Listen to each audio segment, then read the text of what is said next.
não tive nem fé.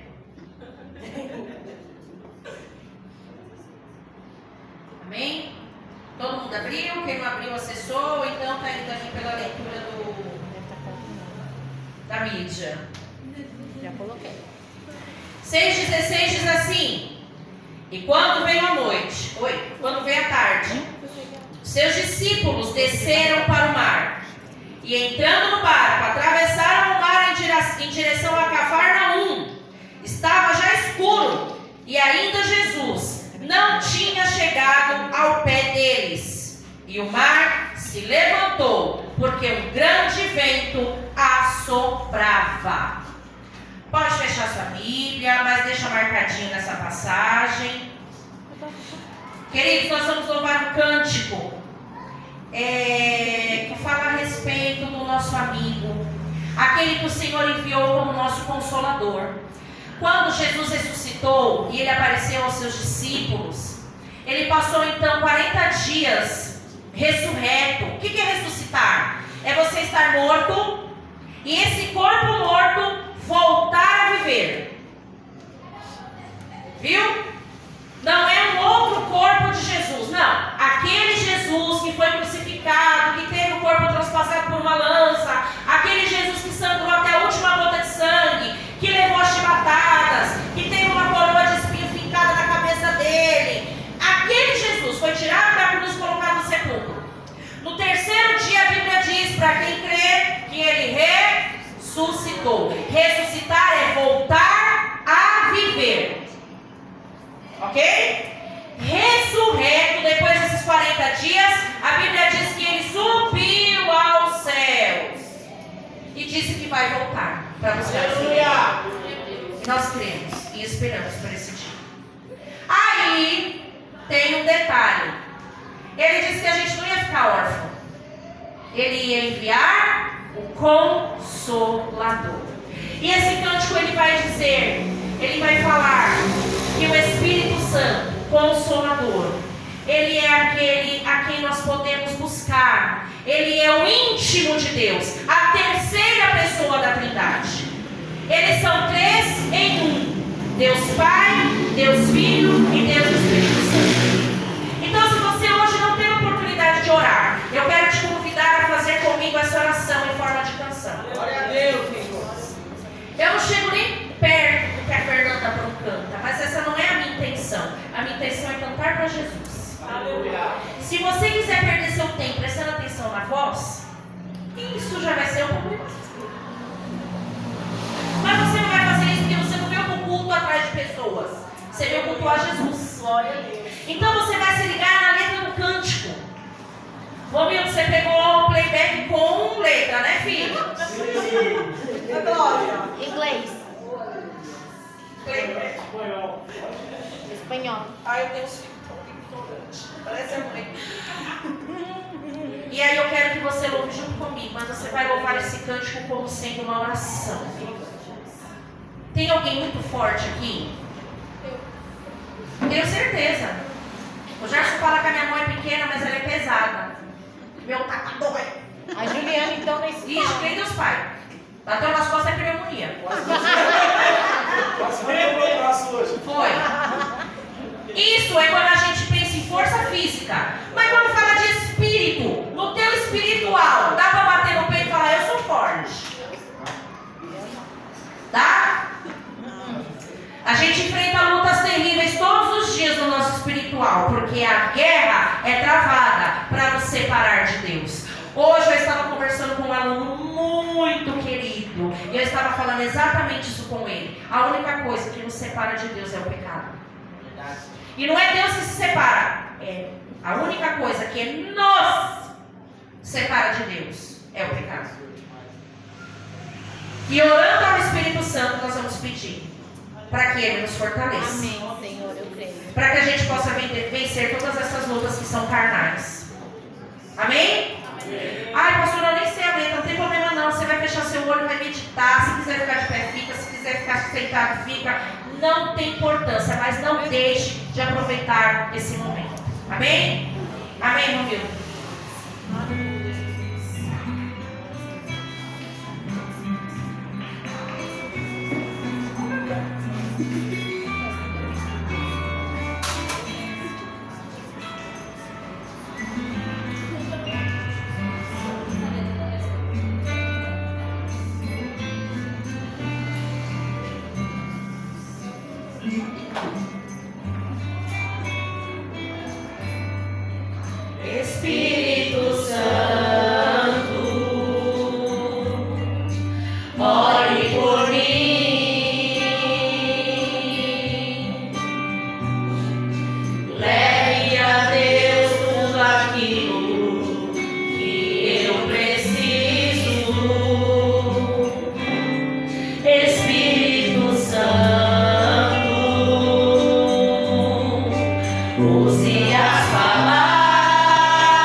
Deus é tão precioso que, se não for por Ele, o que vai ser ministrado aqui hoje, aliás, desde a abertura do culto, se não for pelo Espírito Santo, você não vai crer.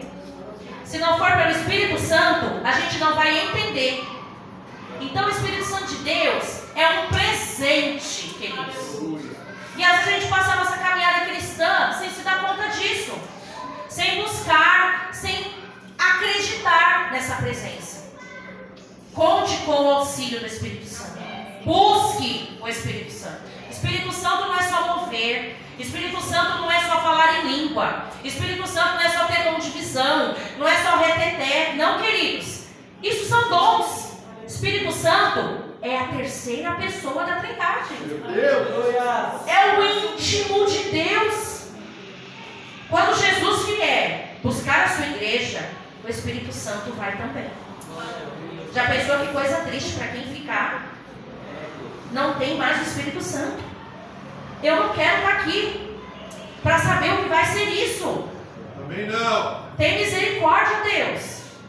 Queridos, esse capítulo de número 6 aqui de João, eu sou muito suspeita porque eu amo o Evangelho de João. Eu amo a palavra do Senhor, os Evangelhos, mas eu me identifico muito com o Evangelho de João. Então, a leitura dele, para mim, ela é muito mais clara do que os demais. E eles falam muitas vezes das mesmas passagens. Por isso que eu indico muito a leitura do Evangelho de João, principalmente para novos convertidos. No capítulo 6, logo no início, nós vamos ter aquele episódio em que a multidão estava ouvindo Jesus. E eu quero que você pare para pensar no seguinte: hoje eu tenho recurso, microfone abençoado, caixa de som, retorno. Tem aqui um grupo de pessoas me ouvindo. No tempo em que Jesus pregava, ele contava com o auxílio sonoro da natureza. Em que sentido? Ele se colocava em locais em que, quando ele falava, a voz dele pudesse ecoar, para que as pessoas ouvissem. Você já tinha parado para pensar nisso? Porque era muita gente, não eram 10 pessoas, nem 100 pessoas. Era uma multidão de pessoas.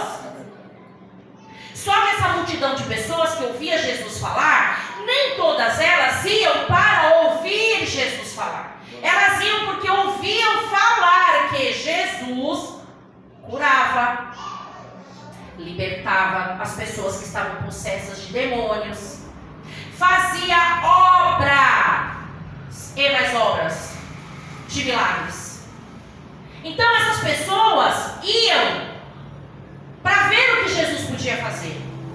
Mas tinham aqueles, como hoje, eu tenho aqui pessoas que estão aqui porque querem ouvir Jesus falar. E eu vou te dizer, é mais precioso você parar para ouvir o que Jesus tem a te dizer do que você vir até Ele, apenas para receber o que Ele pode fazer por você. Meu Deus! Porque poder fazer por nós, Ele pode sempre. Ele é todo poderoso. Mas eu poderia hoje receber a cura de todas as minhas enfermidades. Se eu não tiver Jesus, não vai adiantar de nada. Eu poderia hoje ter a cura de todas as minhas enfermidades e toda a solução da minha vida financeira solucionada. Todos os problemas, aliás. Sem Jesus, não ia valer de nada. Tudo o que para mim se caracteriza como problema, Jesus poderia hoje colocar um checkmate aqui, ó, acabou, Paula, está tudo resolvido. Se eu não tiver a presença de Jesus, se a tua presença não for comigo, não vai adiantar de nada. Lá fora, as pessoas no mundo, a sociedade, elas pregam que o mais importante é você ter do que você ser. O que a Bíblia diz é que a melhor parte é você ser amigo de Deus. É você ser alguém íntimo de Jesus. A palavra intimidade, ela caiu assim, no banal, e inclusive num sentido de malícia. Intimidade, queridos, não está simplesmente relacionado ao cunho sexual. Intimidade significa estar próximo de alguém a ponto de saber os seus segredos. Eu sou íntimo de alguém quando essa pessoa confia em mim a tal ponto de eu saber tudo sobre ela. É isso que é intimidade. E Jesus, Ele quer isso de nós. Ele quer que nós sejamos íntimos com Ele. E aqui nessa multidão tinham pessoas que queriam ser íntimos de Jesus. Por isso eles iam para ouvir, mesmo que com dificuldade. Por quê? Porque quem estava ali perto da pedra, onde de repente ele estava em cima ali, no alto, numa colina, e aquelas pessoas estavam mais próximas, elas podiam ouvir melhor. Mas com certeza existiam ali naquela multidão pessoas que escutavam Jesus com mais dificuldade. Até porque, quem é que nos garante que na hora em que Jesus começava a pregar, todos fechavam a boca e paravam de falar? Quem nos garante? Quem nos garante que naquele tempo, todas as crianças, quando Jesus começava a falar, sentavam e ficavam quietas? Não tinha celular para dar na mão delas para entreter, elas ficarem entretidas.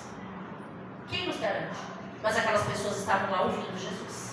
O capítulo 6 então vai nos dizer, no começo, antes da leitura que nós fizemos, que aquela multidão estava ouvindo Jesus já tinha um tempo. Jesus pregando e aquelas pessoas comendo uma palavra, comendo um alimento que é espiritual. Sabe por quê? Porque essa palavra aqui, ó, esse livro fechado é um livro, aberto é a boca de Deus falando. Aleluia! E a partir do momento que eu leio, eu me alimento. Aleluia! É palavra, é alimento para mim. Haja vista que a palavra, aqui nesse mesmo capítulo, nesse mesmo Evangelho de João, o capítulo 1, verso 1 diz que no princípio, ele era o verbo. Verbo aqui é palavra. Jesus é a palavra. E Jesus também, nesse mesmo João, ele vai se declarar como o pão da vida. Pão é o quê? Alimento. Quando você lê a palavra, você está se alimentando. Meu Deus! Aquelas pessoas estavam se alimentando. Mas Jesus, queridos, Ele sabe de tudo, Clarinha, que a gente precisa. É de tudo. Às vezes a gente coloca uma coisa só para Deus. Um momento. Mas o Senhor, Ele sabe aonde é que isso vai dar. Então muitas vezes Ele não responde aquilo naquele momento. Ele vai em outras situações, porque Ele está lá no futuro onde eu e você não estamos. Ele sabe do que a gente precisa. E a misericórdia dele é tão grande que Ele olha para os discípulos quando Ele já estava alimentando espiritualmente aqueles discípulos e diz: essa multidão deve estar com fome, né, galera? Essa multidão está com fome, hein? Faz tempo que eles estão sentados aí nessa relva aí, ó, me ouvindo. Vocês podiam dar de comer para esse povo. Ó, que senso de humor, né, de Jesus? Mas Jesus, como é que a gente vai dar de comer para esse povo? A gente tem aqui um tanto de dinheiro que não dá para alimentar esse tanto de gente aqui. E aí aparecem os 2 pães, como? 2 pães e 5 peixes? 2 pãezinhos e 5, 3 pãezinhos e 5 peixes. Eita! E agora, pastor? Tá aqui, gente. Tá aqui, ó. É só a gente vir na leitura. Ó. Tá aqui no 7. Volta um pouquinho aí, só pra gente. Filipe respondeu-lhe: 200 dinheiros de pão não lhe bastarão para que cada um deles tome um pouco. E um dos seus discípulos, André, irmão de Simão Pedro, disse-lhe: está aqui um rapaz que tem 5 pães de cevada e 2 peixinhos. 5 pães e 2 peixes. Não era 2 pães e 5 peixes. Eu inverti. Eu também. Mas o que é isso para tantos? Às vezes a gente olha bem isso, né? E aí Jesus, lógico que Jesus sabia que o que eles tinham de dinheiro não dava para pagar comida para aquilo tudo de gente. Jesus sabia. Jesus sabe até onde eu e você suportamos, volto a dizer. Ele sabe o contexto que cada um de nós está inserido. Meu Deus. Então Jesus colocou aqueles homens para externar o que eles entendiam a respeito de quem andava com eles. Jesus provocou neles essa resposta. Eu acredito que Jesus esperava uma resposta assim, ó.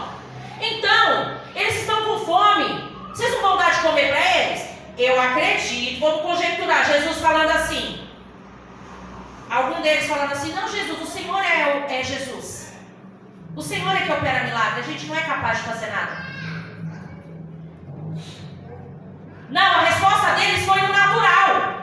A resposta deles não foi pelo sobrenatural. A resposta dos discípulos para Jesus foi no natural. Eles mostraram a fraqueza deles. Não, mas Senhor, a gente só tem isso aqui de dinheiro, não dá para comprar essa comida. E aí veio o discípulo com o menininho. Ó, tem aqui esse tanto de comida aqui que dá só para mim comer. O que Jesus faz? Pega aqueles pães e peixes, ergue aos céus, dá a graça, e aí começa a acontecer a multiplicação daqueles pães e peixes. Aleluia! O milagre começa a acontecer. Jesus multiplica pão e peixe ainda hoje. Aquele povo já estava saciado pela palavra. Jesus poderia ter mandado aquele povo embora. Ele não tinha obrigação de dar comida para ninguém. Eles já tinham ouvido Jesus falar. A palavra já estava alimentando eles. Jesus poderia ter falado: viu, gente? Já deu, podem ir. Agora eu vou me retirar para a oração. Vocês podem ir, queridos, vão. Não foi isso que Jesus fez. Ele provocou os discípulos, indagando os discípulos tiveram que responder, mas não foi a resposta que Jesus esperava ouvir. Aí eles responderam no natural. Jesus pega os pães e peixes, opera o sobrenatural. A Bíblia diz, vai por favor, Romildo, aqui no versículo de número 12. E quando já estavam saciados, disse aos discípulos: recolhei os pedaços que sobejaram, ou seja, que sobraram, para que nada se perca. Recolheram-nos, pois, e encheram 12 cestos de pedaços dos 5 pães de cevada, e sobejaram aos que haviam comido. Vendo, pois, aqueles homens o milagre que Jesus tinha feito, diziam: este é verdadeiramente o profeta que devia vir ao mundo. Antes não tinha comida para ninguém. Depois apareceu um dinheiro que não dava para comprar comida para todo mundo. De repente apareceu comida que dava só para 2 pessoas comerem. Mas sobraram 12 cestos cheios. E uma multidão de gente de barriga cheia. Pois eles puderam comer o quanto eles quiseram. Sabe por quê? Porque é assim que Jesus faz. Aleluia! Mas eu quero chamar sua atenção para a atitude dos discípulos. Eles já tinham experiência com Jesus. E a resposta deles, todavia, não foi no sobrenatural, foi no natural. E quantas vezes a gente está passando por luta e a nossa resposta é toda no natural? Olha aí. Quantas vezes, amados, a nossa resposta é no natural? Quantas vezes a gente olha para a dificuldade ao invés da gente profetizar ou usar a palavra de Deus como forma de declarar para o mundo espiritual: eita, prova que eu estou passando, acho que Deus não ouve minha oração, não. É Deus. Eita, mas não é possível, Senhor. Muda esse diálogo com Deus. Declara para o mundo espiritual: olha, a situação está difícil, mas eu espero do Senhor o que Ele está pretendendo fazer comigo. Porque se Ele está moldando esse vaso aqui, ó. Se esse barro aqui precisa ser quebrado e feito de novo, o Senhor sabe de todas as coisas. Aleluia. Se o Senhor está permitindo tal situação, Senhor, me mostra o que o Senhor quer que eu mude. Me mostra onde que o Senhor quer que eu conserte. Me mostra o que o Senhor quer que eu faça. Porque eu sei que o Senhor tem controle da minha vida. Aleluia, Senhor. Eu sei que o Senhor tem controle de toda e qualquer situação. Declara com a sua boca. Isso é o que os discípulos deveriam ter declarado. Jesus, a gente não tem nada aqui para poder dar para essa multidão, mas a gente sabe que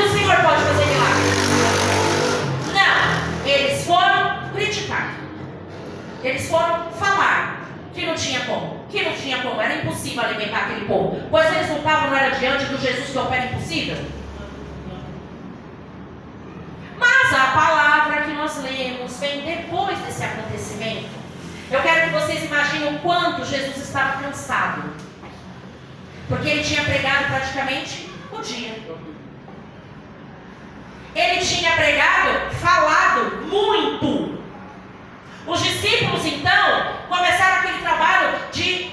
Eu tenho certeza que Jesus ajudou, porque Jesus nunca foi estrelinha. Ajuda aí, vai, reparte isso aí que eu sou Jesus, eu não vou colocar a mão nesses peixes nem nesses pães.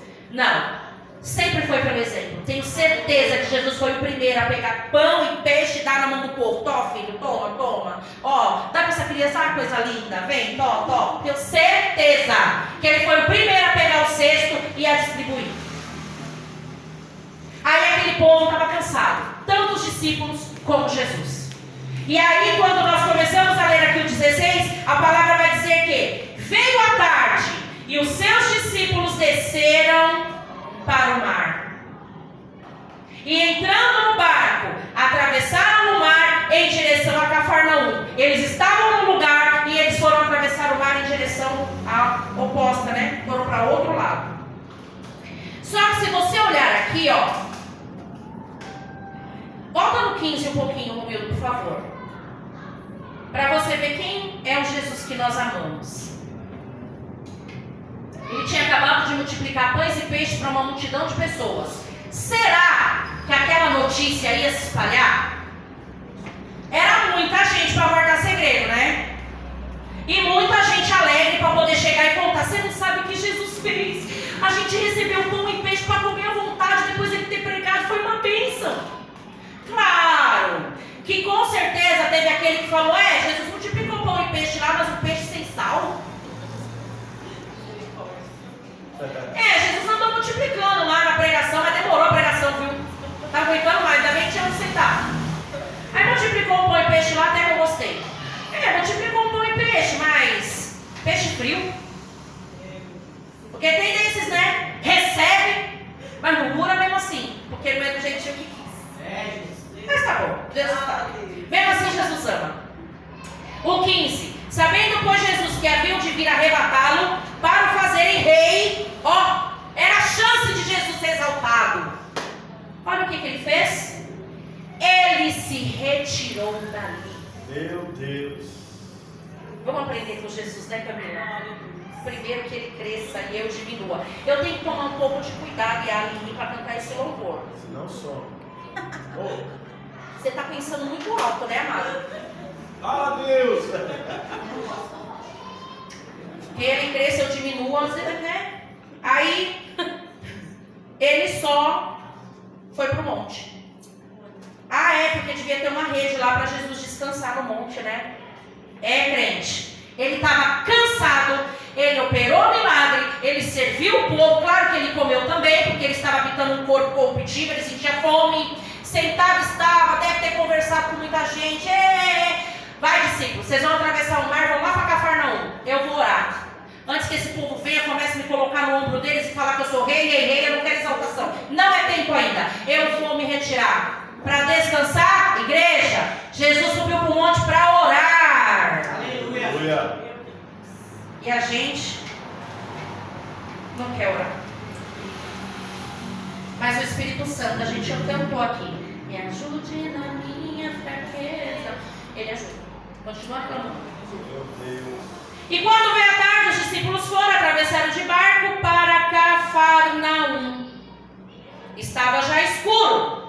E ainda Jesus não tinha chegado ao pé deles. Eles estavam esperando, como você tem esperado, algo da parte de Deus. Olha aí. Talvez hoje você esteja esperando mais do que uma coisa da parte de Deus. Não é uma coisa só. Os discípulos estavam esperando Jesus chegar próximo deles.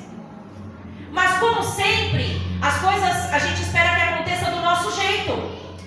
Como é que vocês acham que os discípulos estavam esperando Jesus chegar? Eu disse para vocês que eles entraram no barco e passaram no mar para Cafarnaum. O que é que você espera? Que os discípulos